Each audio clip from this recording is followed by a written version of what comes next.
ഇതിപ്പോൾ ഈ new normal എന്ന് വെച്ചാൽ എന്താണ്? രാവിലെ സൂര്യൻ ഉദിക്കുന്നു, വൈകിട്ട് സൂര്യൻ അസ്തമിക്കുന്നു എന്നതുപോലെ അവിടെ കുട്ടികൾ കൊല്ലപ്പെടുന്നു, അവിടെ ആളുകളെ പരമാവധി കൊല്ലുന്നു, അവിടെ പട്ടിണി കിടക്കുന്നു, ആശുപത്രിക്ക് മുകളിലേക്ക് ബോംബിടുന്നു. ഇത് ലോകം മുഴുവനുള്ള ജനങ്ങൾ ഇങ്ങനെ കണ്ടുകൊണ്ടിരിക്കെ ഒരു സിനിമയോ നാടകമോ നടക്കുന്നത് പോലെ കൊലപാതകങ്ങളുടെ പരമ്പര നടക്കുകയാണ്. അവിടുത്തെ നാട്ടുകാർ തന്നെയും ഹാരിസ് പോലുള്ള വളരെ പാരമ്പര്യമുള്ള ഈ ഇസ്രായേൽ എന്ന രാഷ്ട്രത്തിനൊപ്പം നടന്നിരിക്കുന്ന ഈ പത്രം തന്നെയും അതിനിശ്ചിതമായിട്ട് വിമർശിക്കുമ്പോൾ പോലും ഈ കാര്യങ്ങൾ ഇങ്ങനെ തന്നെ നടന്നുകൊണ്ടിരിക്കുകയാണ്. ഇന്നലെയും നമ്മൾ പറഞ്ഞാണ്, ആ സമയത്താണ് ഇവരുടെ ഫിനാൻസ് മിനിസ്റ്റർ ഈ സ്മോട്രിച്ച് ഇങ്ങോട്ടേക്ക് വരുന്നതെന്ന് ഓർക്കണം.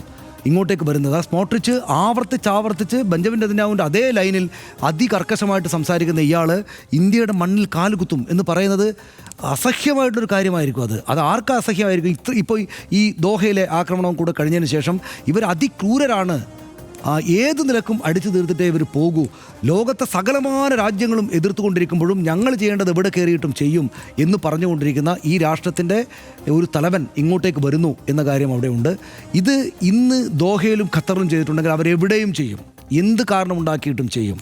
അവരങ്ങേയറ്റം നമ്മൾ തെരുവുകളിൽ നടക്കില്ല, ചില ആളുകൾ ഒന്നും നോക്കാതെ ആളുകളെ മുഴുവൻ ആക്രമിച്ച് നടക്കുന്ന ചില തെമ്മാടികളുണ്ടാവില്ലേ, അതുപോലെ പ്രവർത്തിക്കുകയാണ് ഈ രാഷ്ട്രം എന്ന് മനസ്സിലാക്കിയാൽ ഭയം വേറെയും വരും. കാരണം ഏത് രാഷ്ട്രത്തിന് നേരെയും എങ്ങനെയും ഇവർ ആക്രമിക്കാം, അവരുടെ കൈവശം അതിനുള്ള ആയുധങ്ങളും മറ്റുമുണ്ട് എന്നതാണ്.